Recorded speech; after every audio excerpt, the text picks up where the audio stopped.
Ngakho-ke abantu abaningi bayangibuza uyini umehluko phakathi ubuhlinzwa werobhothi, ubuhlinzwa okuncane obungenasidingo, futhi ubuqhunyelelwa obujwayelekile kwe-coronary artery bypass. Ngokuyisisekelo ubuhlinzwa kuyefana. Kukhona ukuvinjwa emithanjeni yegazi yenhliziyo, futhi kumele sithole indlela yokuzungeza le mithambo yegazi sisebenzisa eminye imithambo yegazi esinayo.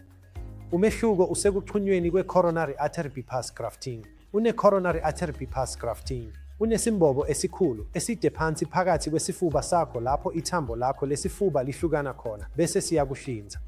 Kungumsebenzi ophephile, futhi abantu abaningi emhlabeni wonke bayakwenza lokho.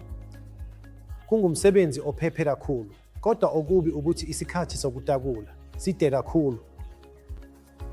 Ngakho-ke izinto ezimbili ezintsha i-Apollo ezenze zaba nokwenzeka kubantu eNdiya yizindlela zokuhlinza ngamarobhothi kanye nokuhlinzwa okungahlaseli kakhulu.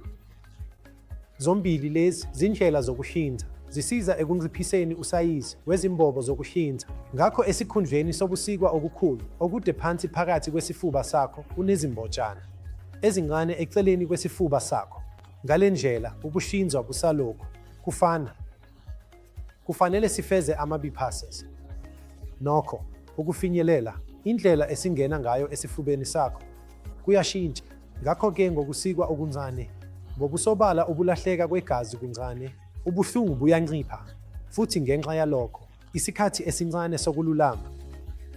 Ngakho-ke uma unesikhathi esincane sokululama, uyakwazi ukubuyela ekwenzeni izinto ozijabulelayo ngokushesha. Ngakho, izingozi zokuhlinzwa okufanayo, ukuhlinzwa kuyefana, kodwa ukululama kungcono kakhulu.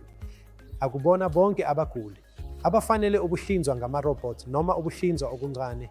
Ngakho kufanele uye kuchwepheshe okwazi ukuhlinza zombili, ongakutshela uma uzothola inzuzo ekutheni usebenzise indlela encane noma i-robotic.